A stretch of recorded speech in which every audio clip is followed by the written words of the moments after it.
ஓவியா, வடகிழக்கு பருவமழை தீவிரமடைந்துள்ள நிலையில் முதலமைச்சர் மு.க.ஸ்டாலின் தலைமைச் செயலகத்தில் சென்னை, திருவள்ளூர், காஞ்சிபுரம், செங்கல்பட்டு மற்றும் தஞ்சை, திருவாரூர், நாகை உள்ளிட்ட மாவட்ட ஆட்சியர்களுடன் முன்னெச்சரிக்கை நடவடிக்கைகள் தொடர்பாக ஆலோசனை நடத்தி வருகிறார். வங்கக்கடலில் காற்றழுத்த தாழ்வு பகுதி உருவாகியுள்ள நிலையில் வட மாவட்டங்கள் அனைத்திலும் தொடர்ந்து நேற்று இரவில் இருந்து மழைப்பொழிவு அதிகமாக இருப்பதை ஒட்டி முன்னெச்சரிக்கை நடவடிக்கைகள், நீர்நிலைகளில் நீர்மட்டத்தின் அளவு, முக்கிய ஏரிகள் மற்றும் அணைகளில் நீர்மட்டத்தை கண்காணிப்பது உள்ளிட்ட பல்வேறு அம்சங்கள் குறித்து மாவட்ட ஆட்சியர்கள் மற்றும் சுகாதாரத்துறை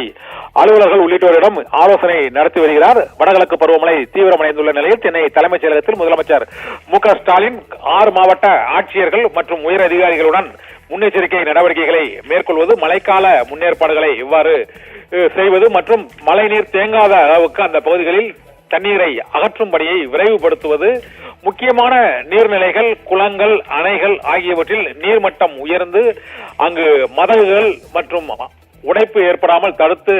நிறுத்துவதற்கான நடவடிக்கைகளை கண்காணிப்பது குறித்தும், இரவு நேரங்களில் நீர்நிலைகளில் வெள்ளத்தடுப்பு பணிகளை மேற்கொள்வது குறித்தும் இந்த ஆலோசனை கூட்டத்தில் மாவட்ட ஆட்சியர்களிடம் முதலமைச்சர் மு.க.ஸ்டாலின் கேட்டிருந்து அந்தந்த பகுதிகளுக்கான இயந்திரங்கள் மற்றும் ஆட்களின் தேவை மற்றும் பணியாளர்களின் எண்ணிக்கையை அதிகரிப்பது, 24 மணி நேரமும் கண்காணிப்பை தீவிரப்படுத்துவது மற்றும் மின் இணைப்பு அவற்றால் ஏற்படக்கூடிய பாதிப்புகளை கண்காணிப்பது உள்ளிட்ட பல்வேறு அம்சங்கள் குறித்தும் இப்போது சென்னை, திருவள்ளூர், காஞ்சிபுரம், செங்கல்பட்டு உள்ளிட்ட வட மாவட்டங்களைச் சேர்ந்த மாவட்ட ஆட்சியர்கள் மற்றும் தஞ்சை, திருவாரூர், நாகை உள்ளிட்ட டெல்டா மாவட்டங்களைச் சேர்ந்த ஆட்சியர்கள், அதிகாரிகளுடன் முதலமைச்சர் தலைமைச் செயலகத்திலிருந்து வடகிழக்கு பருவமழை முன்னேற்பாடுகள் தொடர்பாக முக்கிய ஆலோசனையில் ஈடுபட்டிருக்கிறார். அந்த பகுதிகளில் மழைக்கால முன்னெச்சரிக்கை நடவடிக்கைகளை விரைவுபடுத்துமாறும் கண்காணிப்பு பணிகளை தீவிரப்படுத்துமாறும் முதலமைச்சர் அதிகாரிகளுக்கு அறிவுறுத்தியுள்ளார். ஓவியா.